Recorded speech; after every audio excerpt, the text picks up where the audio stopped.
নমস্কাৰ এই বিশেষ বাতৰিৰ সৈতে ষ্টুডিঅ'ৰ মজিয়াত মই লিপিকা অসমৰ ক্ৰীড়া জগতৰ সৰ্বজন হিতকাৰী আৰু চাহ খেতিয়ক শশী প্ৰসাদ বৰুৱাৰ 42 সংখ্যক মৃত্যু তিথি উপলক্ষে এখন আলোচনা চক্ৰ আৰু উদীয়মান খেলুৱৈসকলক সম্বৰ্ধনা জনোৱা হয়। নিউজ নাইট বিশেষ প্ৰতিবেদন। অসমৰ ক্ৰীড়া জগতৰ সৰ্বজন হিতকাৰী আৰু চাহ খেতিয়ক শশী প্ৰসাদ বৰুৱাৰ 42 সংখ্যক মৃত্যু তিথি উপলক্ষে এখন আলোচনা চক্ৰ আৰু উদীয়মান খেলুৱৈসকলক সম্বৰ্ধনা জনোৱা হয়।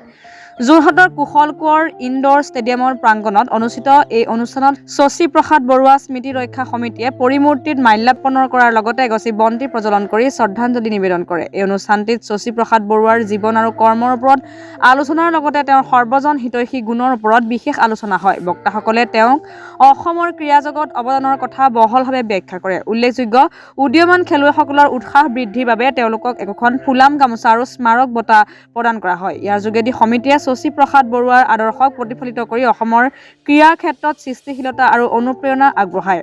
এই অনুষ্ঠানৰ বৃহৎ সংখ্যক লোক উপস্থিত হৈ শশী প্ৰসাদ বৰুৱাৰ আদৰ্শক স্মৰণ কৰে।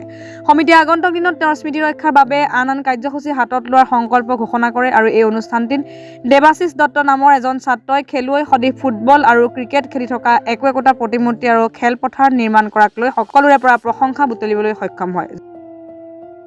যোৰহাটৰ পৰা অনুপম বৰা ৰিপৰ্ট, নিউজ নাও 24/7।